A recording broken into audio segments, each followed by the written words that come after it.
Ahora veamos el segundo tipo de interacción génica, que es la epistasis. En este caso, como en el anterior, tenemos la interacción entre alelos presentes en diferentes losis. Ocurre cuando dos o más genes afectan la misma característica. En muchos de estos casos tenemos un alelo de uno de estos genes que enmascara el efecto del otro gen. Por eso, el gen que enmascara se denomina gen epistático y el gen que es enmascarado se denomina gen hipostático. Diferentes modelos de epistasis han sido propuestos. En la siguiente tabla se ven 6 modelos clásicos de interacción génica de tipo epistática, en las cuales se involucran dos genes, que en este caso están representados como los genes A y B. Según sea la relación entre los alelos del gen A y el gen B, se van a determinar los diferentes fenotipos, las diferentes proporciones y por lo tanto el tipo de epistasis. Por ejemplo, en la epistasis dominante, la presencia de al menos un alelo del gen A dominante va a determinar un primer fenotipo.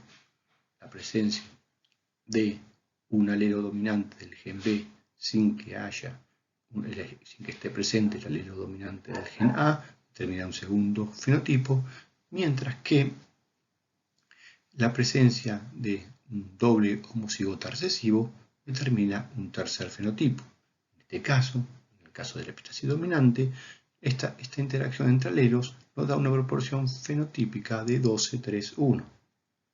Por el contrario, en la epistasis recesiva, la presencia de homocigosis del alelo A en el alelo recesivo en la homocigosis nos da un fenotipo, mientras que la presencia del alelo dominante para los dos genes o el alelo B en estado de homocigosis, el alelo B recesivo en estado de homocigosis nos da un tercer alelo, con lo cual tenemos una proporción de 9:4:3. Tenemos otros casos como el de la epistasis dominante duplicada, donde la presencia de un alelo dominante, independientemente de que sea del alelo A o B, nos da un fenotipo, mientras que el doble recesivo nos da el segundo fenotipo, teniendo una proporción de 15:1.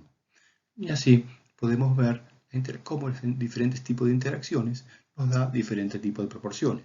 La recesiva duplicada, 9:7, los genes duplicados con el efecto acumulativo, 9:6:1, y la interacción dominante recesivo, 13:3. En estos casos de interacción epistática clásica se analiza solo dos genes, pero como ya vimos anteriormente, las interacciones génicas muchas veces son más complicadas e intervienen en rutas metabólicas donde participan numerosos genes. En cada uno de estos dos genes solo se consideran dos alelos, aunque en muchos casos existen series multialélicas de genes que interactúan. Hay una dominancia completa entre el alelo de un gen y el alelo del otro gen, y para que se den estas proporciones, igual que en el caso de los híbridos, se deben cruzar dobles heterocigotas. Ahora veamos algún ejemplo concreto de epistasis. Un típico caso de epistasis recesiva es el albinismo, o la ausencia de pigmento en todo el cuerpo. El albinismo ha sido reportado en diferentes especies de mamíferos. Así, por ejemplo, en los perros tenemos un gen B que determina el color negro-marrón. B grande, negro, B chica, marrón, siendo B chica el alelo recesivo. Por otro lado, tenemos el gen E, que permite el color, o sea, permite la expresión del gen B, o E minúscula, que en forma recesiva, o sea, en homocigosis, no permite la expresión de color, o sea, no permite la expresión del gen B. Por eso estamos ante la presencia de una epistasis recesiva. Si cruzamos dos individuos doble heterocigota, tendríamos que, y combinamos las gametas del macho con las gametas de la hembra, como se ve en este tablero de Punnett, vamos a obtener 9 individuos con pelaje negro. Son todos aquellos individuos que tienen al menos un B mayúscula y no tienen y al menos un E mayúscula, por lo cual genéticamente son negras y el alelo E permite el desarrollo del color. Por otra parte, todos los individuos que son homocigotas B chica B chica, que por lo tanto son genéticamente marrones y que además al menos tienen una E grande que permite la expresión del color, vamos a tener perros marrones, que en este caso son 3. Finalmente, todos aquellos individuos que sean homocigotas para el alelo E minúscula no van a tener color, independientemente si su genotipo es negro o marrón para el gen B. Por lo tanto, en un caso de epistasia recesiva, cuando usamos dos individuos doble heterocigotas, vamos a obtener una proporción de 9, 3, 4. Sigamos ahora con un ejemplo de epistasia dominante. Como habíamos visto anteriormente, teníamos un precursor con un gen, acá denominado C, que da una enzima C, que transforma el precursor en un producto intermedio. A su vez, un gen P, que codifica para una enzima P, modifica ese precursor intermedio a una antocianina. ¿Sí? Entonces partimos de un compuesto a una calabaza blanca, que es transformada por la enzima 1 o enzima C en un compuesto de color amarillo, y a su vez la enzima P, o segunda enzima, transforma ese amarillo en un color verde. Ahora bien, ¿qué pasa si la enzima 1 no es funcional? Como es el caso del alelo dominante A. No importa qué genotipo tengamos en la segunda enzima, si la primera enzima no es funcional, ya que el compuesto X no puede avanzar hacia el compuesto C, sobre el cual actúa la enzima 2. En este caso, la presencia de un alelo dominante A mayúscula, independientemente del otro genotipo, va a dar un fenotipo blanco. Si logramos que funcione la enzima 1 o enzima C, ese compuesto blanco va a pasar a ser un compuesto amarillo, con lo cual obtenemos un fruto de color amarillo. En este caso, si la que falla es la enzima 2, el proceso de transformación que se detendrá en el producto amarillo, y por lo tanto tendremos un fruto o una calabaza amarilla. En el único caso donde la síntesis se completa y pasamos del compuesto X al compuesto Y, es en el caso que tengamos un homocigota recesivo para la primera enzima y un homocigota recesivo para la segunda enzima. Por lo tanto,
Ahora veamos un ejemplo de epistasis dominante duplicada. Para que el precursor o sustrato se transforme en el producto, es necesaria la acción del alelo 1 del gen A o de la enzima A2 del gen A2. La presencia de cualquiera de los dos alelos dominantes va a transformar el precursor en el producto. Por ejemplo, tenemos el caso de la forma de la hoja de la planta Capsella Bursapastori. En este caso, vemos que la presencia de al menos un alelo dominante, ya sea del gen A o del gen B, produce el mismo tipo de formato de hoja. Si cruzamos dos individuos homocigotas para los dos líneas puras, para los dos tipos de hojas, y obtenemos la F1, y a su vez cruzamos la F1 entre sí, vamos a obtener una proporción de genotipos 9:3:1, de genotipos que tienen al menos un dominante para cada gen, que 3 que tienen al menos un dominante para el gen A y son homocigotas recesivos para el segundo gen, B, 3 que son homocigotas recesivos para el gen A y al menos tienen un alelo dominante para el gen B, y un individuo cada 16 que es homocigota recesivo para los dos genes. Como la presencia de un alelo dominante, independientemente que sea en A o en gen B, van a dar el mismo fenotipo de hoja, tenemos una proporción de 15:1 de los dos tipos de hojas, y es característico de la epistasis dominante duplicada cuando cruzamos dos dobles heterocigotas o dos dihíbridos. Utilizando toda la información que hemos visto hasta ahora, complete la siguiente tabla. Tienen 20 segundos para completarla.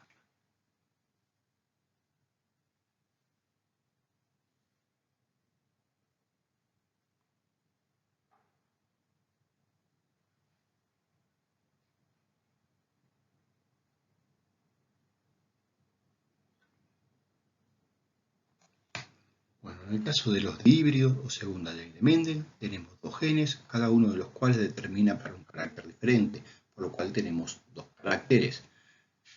Cada uno de estos caracteres tiene dos fenotipos por gen, en el caso de una codominancia completa, o tres fenotipos en el caso de una codominancia. Las proporciones que obtenemos, las proporciones fenotípicas, son de 9:3:3:1. En el caso de la interacción génica no epistática, tenemos dos genes. Sin embargo, estos dos genes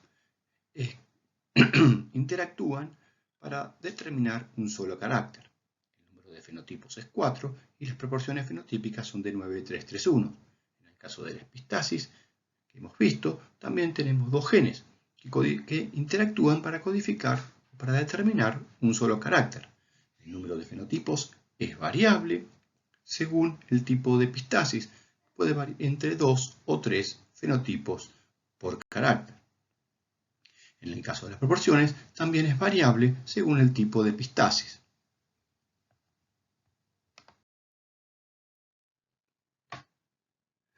El plumaje de la paloma doméstica está determinada por al menos 4 genes que interactúan entre sí. Tenemos el gen recesivo red o recesivo rojo, que es epistático sobre el color y el spread. A su vez, el spread es epistático sobre pattern, por lo cual la combinación de estos 4 genes que se encuentran en 3 cromosomas diferentes determinan el color del pelaje final de las palomas.